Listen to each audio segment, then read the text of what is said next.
ng iyong pamumuno, disiplinado, tahimik ang kalsada, walang sindikato. Ngayon bumalik, anong nangyari? Dati panatag, ngayon takotan ng namamayani. Binabatokan ng kaso, iisi ang issue. Pero sino ba ang talagang nagbigay ng serbisyo? Puro salita, puro paninira, pero ang masaalam kung sinong tunay na may nagawa. Bakit nila sinisira ang nagbigay lakas? Bakit ang totoo gusto nilang mabura? Hindi ka namin iiwan, hindi ka papabayaan, dahil sa puso namin ikaw ang sandigan. Hindi ka nag-iisa, kasama mo ang masa.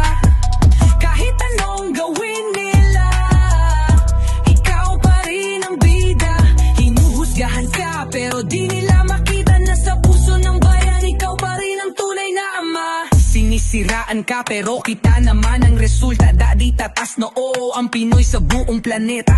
Ngayon puro kaso, biro patas. Bakit noong ikaw para sa lahat ang patas? Bakit biglang nagbago ang ihip ng hangin? Sino ba talaga ang tunay na salarin?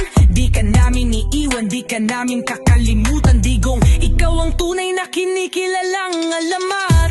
Tuloy ang laban, di ka susukuan. Ikaw ang nagpakita ng tunay na tapang. Sino man ang humarang, sino man ang sumira, Duterte, pangalan mo'y mananatili sa kasaysayan. Hindi ka nag-iisa, kasama mo ang masa. Kahit anong gawin nila, ikaw pa rin ang bida. Hinuhusgahan ka pero di nila makita na sa puso ng bayan ikaw pa rin ang tunay na ama. Hindi ka namin malilimutan, ang pangalan mo'y di mabubura sa kasaysayan. Ano man ang gawin nila, Duterte, ikaw pa rin ang boses ng masa.